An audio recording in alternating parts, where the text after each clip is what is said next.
Good afternoon, Tom Ginn with G-Force. We will be right back.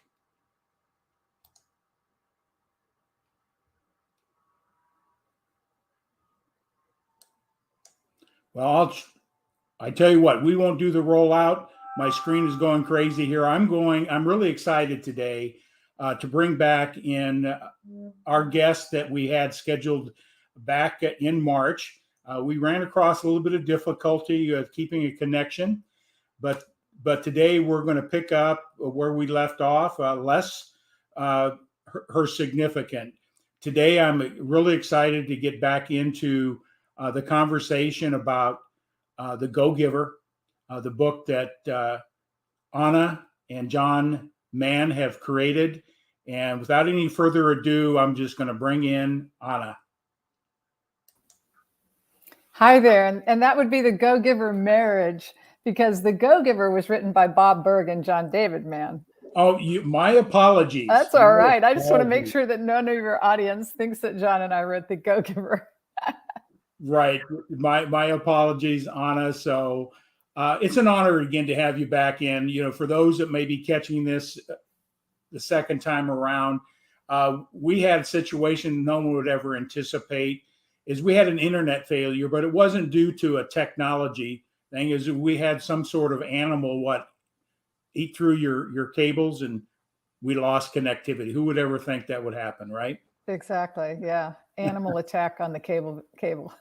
Well, now you know what you do in your disaster protocols is get some deer repellent spray around the house so you won't have those issues again. So, but I'm excited to have you back on again. What we'd like to do is just share your story about where you are today and what brought you here with regards to the book, The Go Giver Marriage. And I'll let you share why John isn't here today, but it's all yours, Anna. All righty. John, my husband, John, is a 4-time New York bestselling author and a 5-time national bestselling author. He's written over 30 books. It's approaching 35 now. And he works a lot in co-author relationships, working with people who have brilliant minds and who are thought leaders. And together they shape amazing books, including the first 4 in the series of The Go Giver. The original Go Giver, and then the 3 books that came after that, and now this one, which is called The Go Giver Marriage.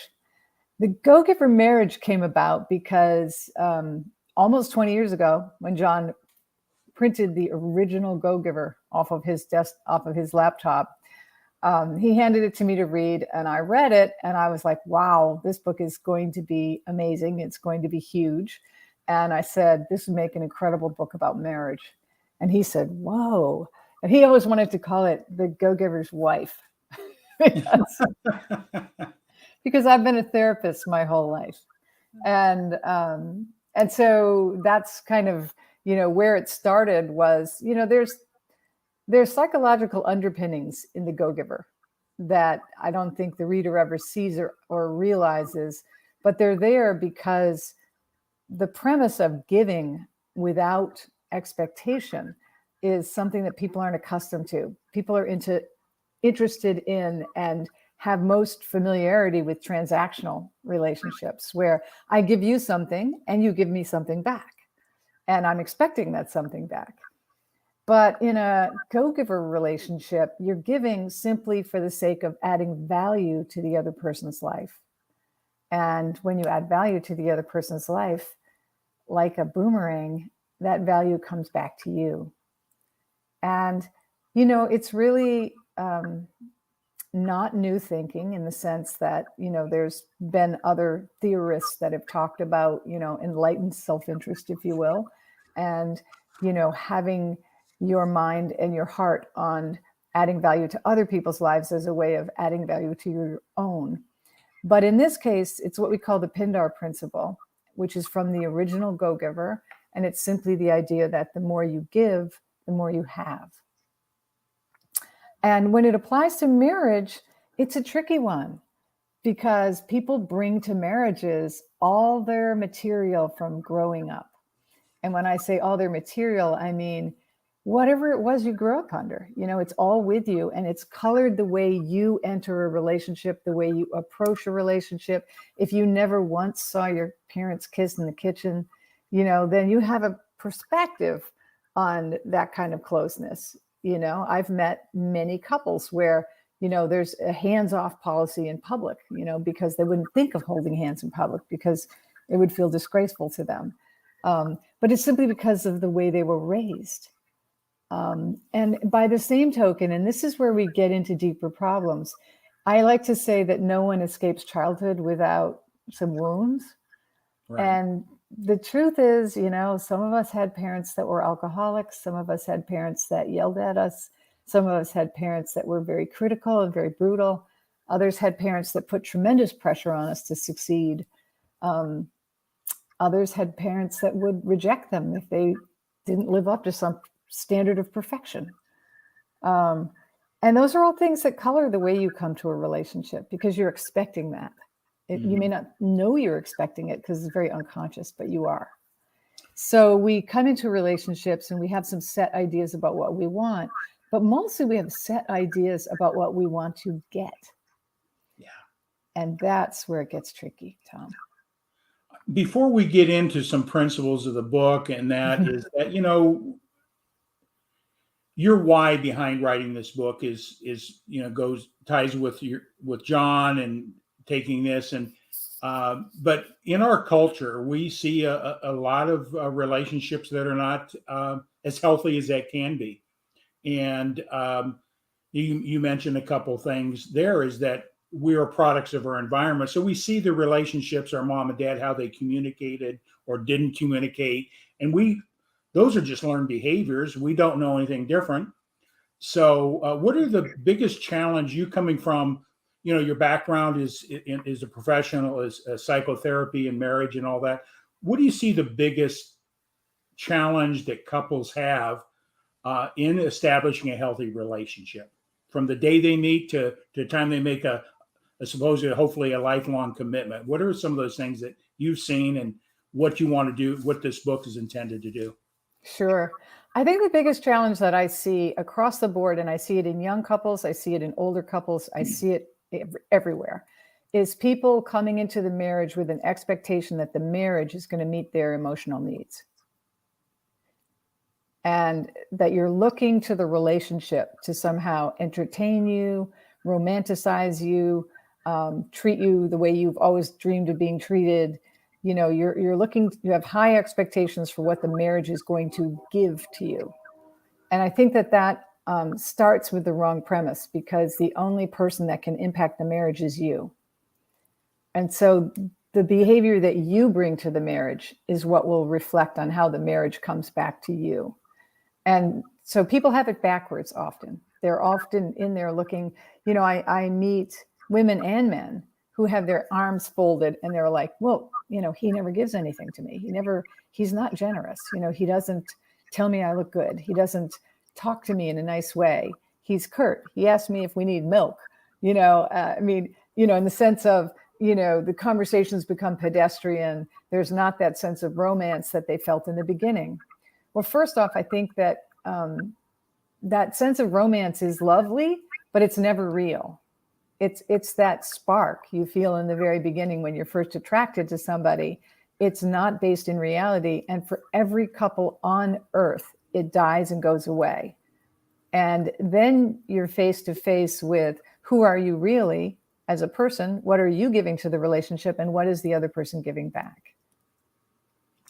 Yeah. I look back, I share this real briefly. I'm in my second marriage for 33 years, 34 years. I better get that right in case when my wife sees this. But I look at, after looking at the book and how I made my decisions in that first relationship, I wish this book was out there in the beginning, but life teaches us lessons, and just make the best that you can today and move forward with growth. But I'm really excited to, find out, I've been into the book. I love the writing, how you and John have put this together. it's genius, I would say. It's a Thank deep, you. it's an easy read, but it's a deep read when you really look and embrace the words that you have, because words have power. And you've done a wonderful job. I just want to let you know. But we could talk all day about all the principles in the book and that. But I would like to start. I was reading in the book. At the end of the book, you sort of encapsulated that love is a verb, and that there's 5 lasting secrets to love. So we have 5 of them. I'll just bring them up real quick, and I'm gonna, you'll identify which ones you want to talk about, and we can have some dialogue. One is appreciating, attending, allowing, believing, and growing. And when I read all these things, I got a much deeper meaning of these words. And where would you like to start, Anna? First off, I would start by saying that not only love is a verb, but love is something that if you want to keep it alive, you have to give it attention every day. It's kind of like learning how to water the plants. If you don't water them, they clearly die. And if you don't give them some fertilizer, at least every 6 months to a year, they really don't do well. So it's really about, intending and being intentional in your relationship. So it's what I call leadership in love, because leadership in the family means that you're taking personal responsibility for bringing a higher level of communication and care to that relationship. And that's, we put so much energy into leadership in the world. Like, are you a leader at work? Are you a leader as the head of your company? What are the ways that you're expressing and showing leadership in your career? But we don't ever talk about it in relation to family or being a leader to your children if you're a parent. Leadership is extremely important at home because it's about being proactive and intentional. So I like to start with the first secret, which is the secret to appreciate. And the reason I start there is that I'll start by saying the book is divided. The book is an easy read in an hour and a half. And it's divided into 2 halves. The first half is a parable. And the parable, which I think is John's most brilliant parable to date, was written by my husband, John, and he's really an exquisite writer. The second half of the book, which unpacks the secrets delivered in the story, and it goes one by one through the 5 secrets. And it shares not only client stories from clients that were generous enough to allow me to share their stories in the book, but it talks about the specifics of how to put these 5 secrets into action in your life. And I've had a number of people that read the book and said, wow, the second half just blew my mind, because then I understood, okay, what am I going to do with this? How am I going to put it to work? So the first thing that we explain in that second half is that the 5 secrets come from a theory in psychology called developmental theory.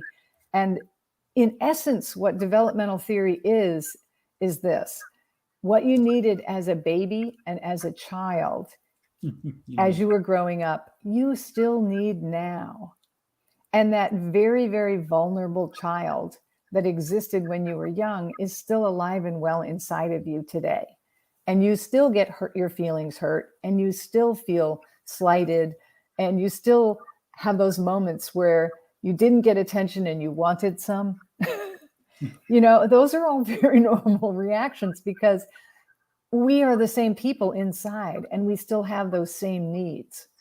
And so the secrets are based on those needs. And that's why they're so significant and why they're so powerful. When you're a child, if you have a parent who adores you and who lets you know regularly how much you're doing a good job as a child, it boosts your self-confidence, it boosts your esteem, it makes you feel 10 feet tall. When you have a parent that says, look at you read that book all by yourself, you're kind of like pumped up going, yeah, I did. And those are the kinds of things that as a child you needed, but as an adult, it's a much more authentic, much more adult kind of appreciation that you need. And so when you make the effort to appreciate your partner, it isn't a passing compliment. And I don't want to diss a compliment, because a compliment is a lovely thing. Everybody loves to be told that they look nice or that they're, sweet or things of that sort. But when you take the time to appreciate your partner, pick something that's very specific. I'll give you an example. I was with a group of lawyers this morning, and one of them said, my entire business wouldn't stay afloat without my wife. She's the general administrator of my practice. And I literally couldn't run without her. And, our question was, well, have you told her that? And he said, well, I think she knows that, but the truth is she might know it. She might know that she's running your life, but you sharing gratitude and appreciation for that, that's power, because that really lets her know that this is not something you take for granted and that you get it, that you couldn't run without her. So that's the way that we like to frame it, is that you're doing something specific. I have a client who had trouble thinking of things. And at the same time, he realized that his wife made homemade salad dressings and he never really liked salad until he ate her salad. It was because she makes these really good dressings. And he started to love salad. And then he said, man, she put buffalo chicken in it and she'd add this and she'd add that. And I'd be like, yeah, let's eat salad. And so one day when she was making a dressing, he said, I never tell you this, but I love your cooking, number one, but I hated salad. And now I love salad. And it's all because of you and because of the way you make these amazing dressings. And he said, she just about fell off her stool at the kitchen counter. She was so happy because it just made her really feel good that he got it, that she does this to spoil him. And she does this because she wants him to be healthy. So just taking the time to share those things that are real, that are authentic, that your partner does. Maybe you have a partner who you never even have to think about changing the sheets on the bed or, things like that. It's like, it's really nice to get into a clean bed every week, but somebody has to do that laundry. Somebody has to catch it up, so taking the time to thank people for things. I often tell women, when was the last time you thanked your husband for taking the trash out? And they're like, never, and we always laugh about it because it's like, it's really nice that he does it. And yeah, wouldn't you hate it if he wasn't there and you had to do it? Yeah, and that sort of comes to what I would say a lot of times we have expectations. That's a he or she job or that person's job. So there's no need to expound on it and all that. But I love the word appreciating because I think it's a deeper meaning in the area. If you look at gratitude, appreciation is one of those areas that gratitude, we got to go deeper to really appreciate what we have, whether it be physical or whether it be in relationship. But appreciation is such from an authentic place with a deep meaning to it, not just, hey, well, thanks, you did a really good job of cleaning the kitchen yesterday for me, but why, what it really means to you emotionally and those type of things is what I'm catching from you here. So totally. And that's really the bottom line, because when people feel that in your heart, the thank you is coming from a place of, I really appreciate that you take care of these things, because my day runs like a freight train some days and I take it for granted, and I don't want to take it for granted because I really so appreciate what you do for me. Yeah, it's powerful. And also, if you take the time to make a list, like a gratitude list of all the things you're grateful for with your partner. One of my clients recently went to his wife, who he's been married to for 40 years. And he was telling me, he's in the middle of a session, he goes, oh, my wife's a fox.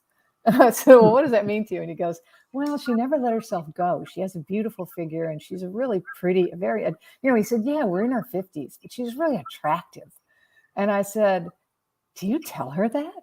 And he goes, oh no, she knows I'm attracted to her. I chase her around the house all the time. And I'm like, no. Chasing her around the house is one way of letting her know.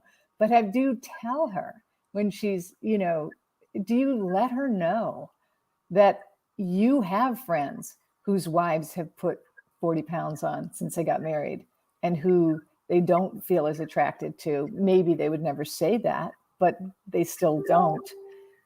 Have you let her know how much that means to you?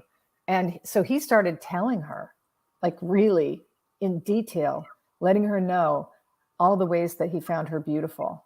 And he said it was like a whole new lesson in life. He said she just started blushing and flowering and being really happy. And he said it meant so much to her. And he said, she finally admitted to me. He said she broke down one day and she kind of let some tears come up. And she admitted to me that after 50, she was feeling really unattractive because her face was starting to have wrinkles. And he said, oh my goodness, I don't even see them. She's so beautiful. So there you go. Wow. Yeah. That's great. Yeah. It's the little things, because we look at ourselves and we're critics ourselves, and when we hear that the wrinkles don't matter, They don't. it's the wrinkles don't matter. So Yep. that touches me with a story with my wife. I won't get into that, but Yeah. yeah. And So, I'll give you another level of it. I had another client that was a guy. I see a lot of high power, type A, very successful guys in my practice, and they're really successful in their work, but sometimes their relationships are kind of a little bit in the back seat. But they're sincere. These are smart people. They're sincere in their desire to make their relationship better. So I was with this one guy, and he said, I'm grateful that my wife is like still very, very interested in hopping in the sack.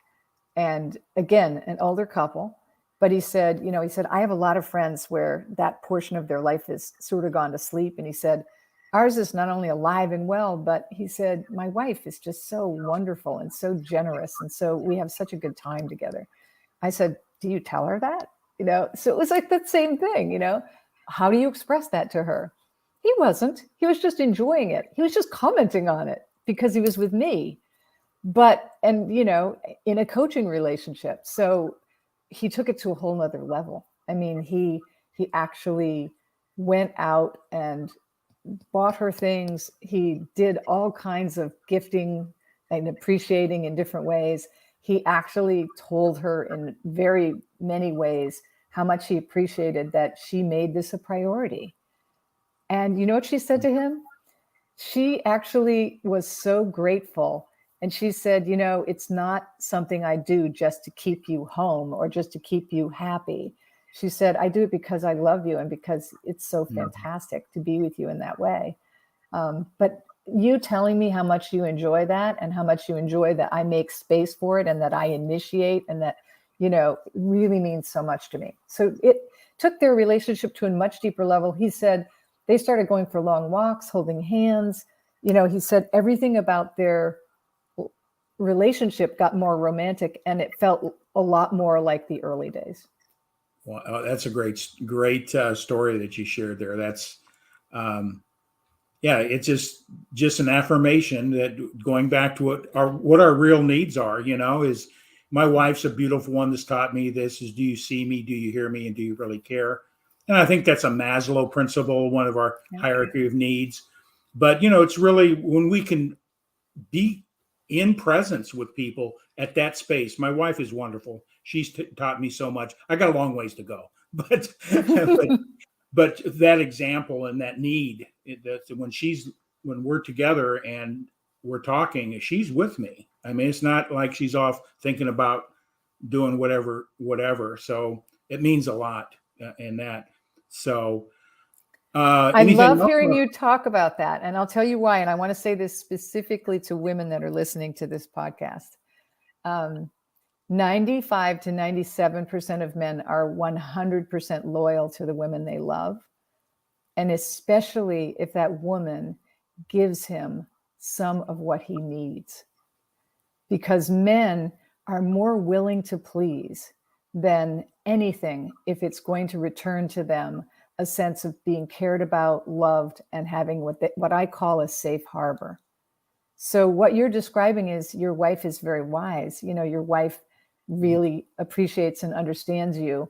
And you saying, I have a lot to learn, that's my interpretation of what I love about men the most is that, the so-called Labrador retriever side of men where they're like, yeah, okay, I'll run for the ball. I mean, they're willing to please. And I really always want women to really remember that, because a lot of men and a lot of relationships can be preserved when women really stay in their wisdom of understanding that men really do want to please.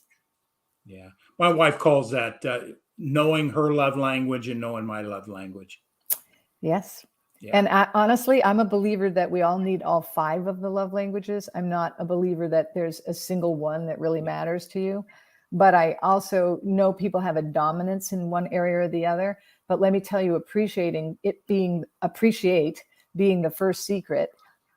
It's one of the most powerful of the 5, because being appreciated is about being witnessed, being seen and heard and understood, and loved. And so when you appreciate your partner, it's gold. Yeah. Yep. Absolutely. So what would the next of these 5, which, Yep. they all have very strong importance, but what would be the next one you want to I want to talk about allow, because it's the one that's the most difficult to understand. Okay. Allow is the one that people get confused over, because they're like, what do you mean? Am I allowing? Just allow? Because it's not allowing, it's to allow. So what you're allowing for is not someone's bad behavior. You're not allowing someone to just trample over you, or to, speak rudely, so allow has nothing to do with the way the word gets interpreted by people sometimes. That when you're allowing, it means you're kind of letting things just run wild. Allow is the secret that is the most difficult to understand, because it's the secret that shows up during for better or for worse. And it is the worst side. It is in sickness and in health. It shows up during sickness, and it is in richer or for poorer. It shows up when you're struggling and you are poor. And the reason why allow is so powerful is that marriage is never fair. There will be seasons that are joyful, and there will be seasons that are difficult. There will be miscarriages, trials and tribulations with your children, financial ups and financial downs. There will be times when one of you or the other of you is either sick, or has to go through surgery, or has something going on that you're going to have to pick up the slack for. And that's what allowing is all about. And I'll give you a really concrete example. I broke my leg in a compound fracture that had over 30 breaks. And it was so bad, my leg had to be pinned back together. And it took multiple surgeries to get the bones in the right place so that it could heal. But then so between all of that, the surgeries and everything else, I didn't walk for a year and a half. I went from being somebody who used to jog 5 miles a day, and who did all the shopping, a lot of the cooking, and did a lot of the running around in the errands for the household. And I quickly became a person who couldn't get a glass of water or a cup of coffee across the room. Because when you're on crutches, you can't carry something. Right. So, I had a makeshift bag that I wore over my head that I kept my phone and a pad of paper in and pencils in. But, I couldn't get anything across the room. And the leg was, it was actually my knee that had fractured, and they never cast the knee. So when you have 30 breaks and there's no cast, the pain is excruciating. So for the first 3 months, I pretty much sat still on a bed with my legs straight out. So John instantly had to do the shopping. He had to do the cooking, and he had to bring and deliver the meals. He had to bring me tea or coffee or anything I was drinking. I mean, it was like John simply became my manservant, and it went on for a really long time. So that's what allow is about. That wasn't fair to John, but it wasn't something I did on purpose. And it was one of those moments where, are you going to attend to and take care of your spouse, or are you going to grumble through the entire experience? And what a lot of people will do, thanks very much, Ted. What a lot of people will do is they'll do the things, but they'll be grumbling the whole time. Like, I wish this could heal faster. I don't have time to make dinner tonight. I'm going to get us takeout. Well, I'm sure she or he would be grateful for takeout. What they're grateful for is that you brought them something to eat. So, yeah, there's going to be moments when you have to pick up the slack. Last year, John had a double hernia surgery, and man, I took over everything for quite a long time. So it's that kind of stuff where you're going to have to allow for the ups and the downs. You're going to allow, if you have to stop spending money flat out because one of your spouse lost their job and your income just went down by half, then you're not going to buy a single thing that's not necessary, because that's what you need to do to allow to get through this period of time. Yeah. So that's what allowing is really about. And if you're good at it, you never make your partner feel bad, no matter which side the crisis is on. You're always there for your partner. You're taking care of them in every possible way you can and allowing for the shifts. And the same goes for like a miscarriage. Like sometimes people will have a miscarriage and, you know, a month later, he's ready to start trying again, but she's still like grieving. She's still, you know, feels like her body failed her and she's scared and she doesn't know if she wants to, you know, go there right away. So, you know, sometimes you just have to allow for the fact that your partner's not going to be in the same place you are, but you still have to make things work. You know, I'm just taking notes as I go through here. But you said to allowing, you know, allow could have, there's power differentials between how you use setting up. My wife talks about boundaries. How does a couple, I respect my wife's boundaries. She respects mine, and we have common boundaries as well. And how does a couple allow somebody to work within those boundaries? You know, I don't know if I'm being clear on the question, but because like you say, allowing somebody could be a power differential and it may not be a healthy thing. But how does a couple set up boundaries? What would you recommend? You know, I think boundaries are something that should get discussed. And I always tell people, if you're not married yet, get into premarital counseling and talk about boundaries. Talk about money boundaries, because I'll tell you, one of the things about money is that it's really important that you agree upon the boundaries of spending it. Because, you know, I mean, I have known women that would go on shopping trips and then they would hide things in the back of a walk-in closet, and they would slowly bring things out because they didn't want him to know. And they had their own credit cards, but at the same time, you know, I mean, it was like, it's still money coming out of the central pot of the family. And, you know, it's really important to be very straight and above board about those kinds of boundaries, and to know where you're both at, what your long-term goals are, things of that sort. I'm a big believer that money should be a real out on the table discussion, so that there's boundaries. And there's also, you know, should we do this or not? Should we wait? That kind of question of like, is this the right timing for us to spend this money on this, or to go into this mortgage, or, you know, anything that's going to demand extra attention or extra work on either spouse's part. You really need to discuss those things. Those need to be joint decisions. And that's part of the boundary, is agreeing to have certain areas that are joint in their discussion and in their decision-making. Same with kids, you know, I've seen it in a lot of marriages that have split. You know, co-parenting is a powerful and important thing. The boundaries need to be established that one of you is not going to take one of your kids off on a vacation without discussing it with the other parent, you know, so that there's some sense of boundaries around what's going to happen, so you don't get thrown off the cliff and feel disregarded. So that's, you know, inside of allowing, it's certainly one of those things that you have to be willing. I think a big central part of allowing is also sitting down and having conversations, so that there's clear communication. And one of our real goals for conversation is that it doesn't heat up to the place where one or the other of you feels flooded or feels intimidated, or where it's starting to heat into an argument. I think that in the moments where a discussion is starting to head toward an argument, it's important to call a timeout and say, okay, let's just put a hold on this right now. Let's not turn this into a major argument. Let's go take a walk. Let's not argue. Let's kiss and make up for the moment and take a walk. Let's sleep on this. Let's come back to it tomorrow. I'll write you an email with some of my thoughts, just because I don't think on my feet. You know, like, I think it's really important for men and women who don't think on their feet, and who sometimes in the middle of a heated conversation will start to feel overwhelmed, Yeah. to be able to say, let's table this for now. I'll write some thoughts to you on email and we'll come back to this conversation tomorrow.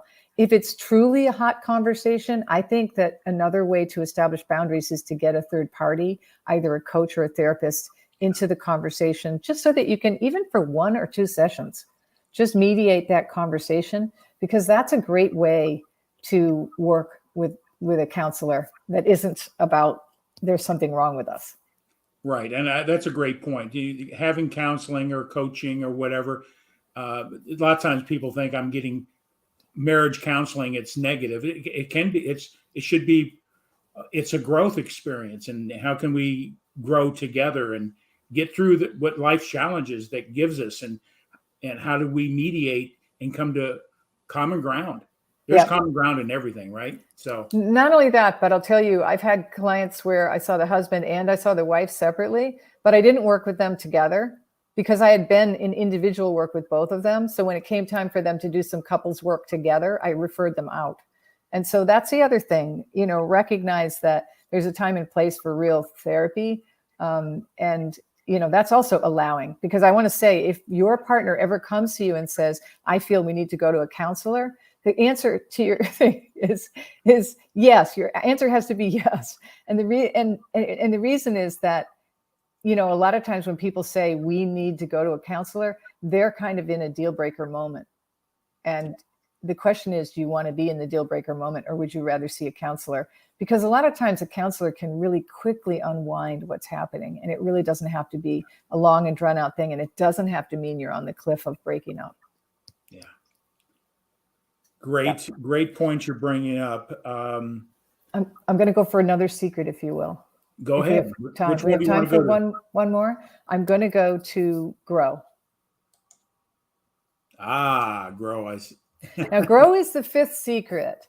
And in all the Go-Giver books, and this is the brilliance of John and Bob, is that the first 4 secrets of the Go-Giver are about giving to your client, giving to the people that you network with in business, just always giving in the relationship. The 5th secret is about receiving. The 5th secret in the original Go-Giver is the law of receptivity. It's the idea that you cannot give from an empty wagon, and you need to be able to receive in order to complete the circle of giving. Because when you give, there's going to be people that come back at you and they're like, I so appreciate that you did this for us. I'm sending you this client and I just want to thank you so much. And it's like, if you can't receive, then you're not even going to know what to say, let alone to be gracious about the fact that they referred a client to you. So in the Go-Giver marriage, the first 4 secrets are all ways that you're going to give to the relationship. And I used to say give to your partner, but it's really giving to the relationship, because when you're feeding the relationship, you're feeding the us. And the us is the third entity in the room. There's you and there's me, and then there's the us. And the us is the we, the part of you that got together originally and said, let's get married, or let's be a couple. And that's the part you want to really spend time to preserve and give energy to. So giving all that juice in the first 4 secrets to your spouse and to the relationship is powerful, and the relationship will really go somewhere from doing it. But the most common mistake that people make in a marriage or in any relationship that's long-term is they fall into codependent behaviors where they want the relationship to give them the juice that they're desiring. They want the relationship to feed them and take care of their needs. And so they stop seeking new avenues of growth. And I see it a lot with women who have devoted themselves to the children, to being a great homemaker and raising the children. And so in a sense, the marriage became like not a contract, because they might have still had intimacy. There might have been lots of ways that they were a couple, but there was so much focus on her part on the children that when the children leave the nest, she is lost. she is like, whoa, I don't know what I'm doing. I don't know where I am. I don't know who I am because I don't have a job anymore. I would just say that's a loss. They grieve. Yes, It's a it loss. is. Yeah. It is. It's a huge loss. And at the same time, though, if this same mother had kept other things that she was doing where she was always learning and growing, and she had other activities and she had a well-developed social life, maybe she had a women's group she was part of, then this would feel like a transition, and she might need to get with her women's group and talk about it, and she might even cry about it because it's a transition when your kids move out. But there's a whole new life for just you and your husband. I mean, John and I, we're like kids under the roof. You know, we're like so happy. I mean, we have 5 kids and they're all adults. They're all on their own now. We had a few who moved back home for short periods of time, and we definitely went with that. But at the same time, when the last one moved out, we were like, okay, that's it. We're not letting anybody else move home. Because we realized that there's real power in having the only decision about dinner be, between the two of you. And you're not running people to soccer meets or to outside activities. Life gets just simpler. And so I want to see women be able to have enough going on in their life that the kids aren't their life. And that there's more facets to their life than just that. And the same with men, that it isn't just their job, because I've seen the same thing happen with men where they hit 52 and their company downsizes them. And all of a sudden, there they are at 53 years old, going out looking for a new job, feeling like a lost pup. They don't have a resume made. They've been in the same job for 20 plus years, and they are lost because they didn't develop other skills. They didn't keep a social network going that would allow them to have referrals. They didn't have enough networked friends in their business circles to have people say, oh, Tom, you're not working there anymore? Oh my goodness, I know 3 different places that will want you. And then all of a sudden, boom, you've got new interviews and things happening. That's what I mean. It's like, don't keep all your eggs in one basket around your relationship. Don't expect the relationship to feed you, and don't expect your current job to be the only thing you're ever going to do. Most people actually change jobs or change careers 3 to 5 times in their adult life. And it's really important to stay flexible so that you yourself are growing. Yeah. And I think what you said there, when, the wife and the children and the husband losing their job, is there's a lot of things that affect them on an emotional level. Self-image gets challenged, their belief in themselves, all those things come into play. And being there for them to let them feel comfortable expressing that hurt, and Exactly. and express themselves. Maybe they don't believe in themselves anymore. But I've done this. Now what do I do? Those type of things. So just having that conversation of being there or support, Yep. I think is so important. Yep. And I'll tell you, there's a story in the book about a guy that ended up going on blood pressure medicine. And when he got on blood pressure medicine, he no longer was able to perform in the bedroom in the same way because the medicine affected him. And he had a really wise wife. And I share this story simply because I like to share this story simply because I think a lot of men feel shame if they ever need any kind of enhancement. And the truth is, Viagra and all the drugs that are enhancement drugs, they were all created to open up the vessels for blood pressure issues. They had nothing to do with sexuality. But the truth is, there's no shame, no matter what age you are, in having things like that around, because it just enables you to have a normal life. It's like if you were depressed, wouldn't you take an antidepressant just so you could feel normal? So normal is normal. Doesn't matter what corner it falls in. So I love to share that story because we put it into the book, and people bring it up often when they talk about the book to us. They're like, "Whoa, we were surprised that story was there." But it's another example of allowing yourself to, and allowing for your partner to have to take a medication, or for things to be shifting as you're changing and growing. I've seen this, in my background and things that I've done, and I've seen relationship things. I was a financial coach, so I saw the that conflict and those issues manifest in many different ways. And I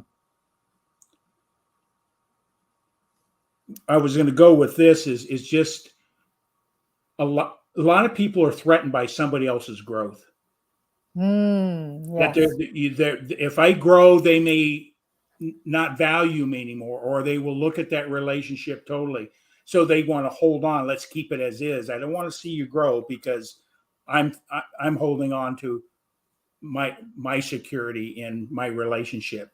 Do you see that at all? And I do. I actually had a man once say to me that when his wife started a podcast, and she was a very vivacious personality. She quickly had a following, and she was getting all these very interesting guests, and her success was starting to take off. And he was very intimidated by it. And all of a sudden she was getting consulting jobs, and she was starting to maybe have to take off for 3 days to go consult to a company. And her career was growing, and he wanted to put a halt on it because he didn't want her to leave. And he didn't, because he wanted the household to just run with her heading it up.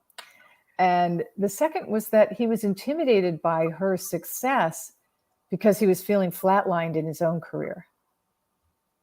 And the beauty of the situation was that he really woke up to the fact that he should be applauding that his wife was starting to really have all this success. Number one, their income went up because of her. And number two, it gave him a little more freedom to start taking a course on the side and expanding his horizons. He was able to develop a whole new niche that he could consult to because his wife was carrying a little more financial load because her business was taking off. And it took him about 6 months to get over the part of him that felt like he wasn't as much of a man as he felt like he should be. And then when he finally started to move into this new niche and he was starting to kind of gain some new skills, he was growing, in fact. He had to acknowledge it. He was like, you're right, I needed to grow. And I just was like, I was trying to stop her from growing because I wasn't growing. Yeah. That was a great moment. Yeah. I see where growing is a positive on an individual basis. How do you grow together, supporting each person's growth, their desires to become better, whatever that is, because you can put 10,000 things under the is, but just supporting each other to be just better people for themselves and fill those needs. We all have different needs that we want to fill. And it's okay if I have to seek, I'm not talking seeking out somebody's guidance, wisdom to grow. That's a positive thing. So exactly. Yeah, so growing, I've seen it where people have wanted to hold the other person down for their own agenda, whatever you want to call that. So their own fear, usually. Yeah.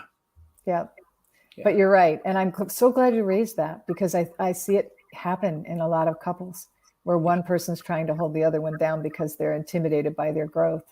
And it's really all about their own stagnation that the intimidation is there. And it's funny because, I do relationship coaching, but I'm really a life coach who focuses on relationships. But that also means I focus on people's lives. And I've had many clients where we really did a lot of work on a life coaching sort of perspective of like, what is it that lights you up? What is it you want to do? Because a lot of times people they don't spend the time daydreaming about what they're interested in. And when they kind of hit on it, it's always interesting to see, it's like, oh, well, I want to be an artist, but I want to make money as an artist. Well, there's a goal for you. I mean, that's something you can accomplish in today's economy with the web and websites and the ability to post online. I mean, it's really possible to become very successful. Yeah. So, wow. I know we've got these. I can just see how everything just meshes together. And what I also get out of this book, I think just the principles here applying would apply in all relationships to one degree or another. It's not just about the marriage relationship, because we're all human beings, and we have to interact. And how do we do that more effectively? And your principles in this book are not just for the marriage, from my interpretation, how I view it. So I think that it's great that you brought that up, Tom, primarily because John and I were just on a mastermind this morning with hundreds of people. And we were brought in to talk about the 5 secrets and about the Go-Giver marriage. And these are all professionals. And we spent a better part of an hour talking about why these 5 secrets apply to professional relationships across the board, and how they apply to parenting relationships. They apply to relating to your parents, yourself, or to your siblings, to your coworkers, to people you employ. I mean, it's across the board. Everybody likes to be appreciated. Everybody needs opportunities to grow. wonderful. This has been delightful. And I highly recommend everybody that's out there watching, tag and share your friends. We do have a comment coming up here to see. Thanks, Ted. Appreciate you coming on. He's got a great story too. So I know Ted personally, but thanks for coming on.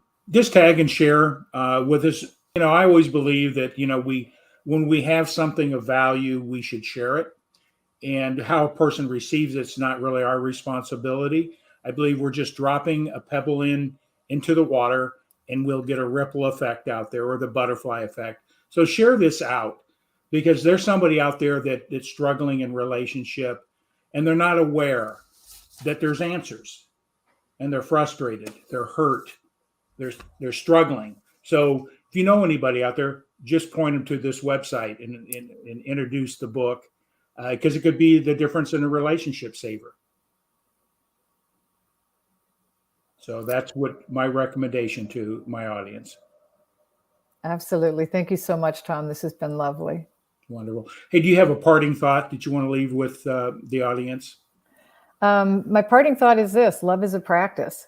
It's like, if you're going to become a great musician, you have to practice. If you're going to be a fantastic athlete, you have to practice. If you're going to be really good at sales, you have to practice.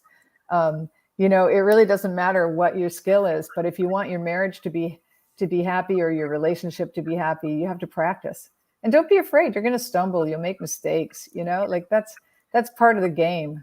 But just know that the 5 secrets will guide you if you use them. And I also just want to say thank you for supporting us. The book is moving well, and we're just so thrilled that people are really resonating with the message. So thank you so much.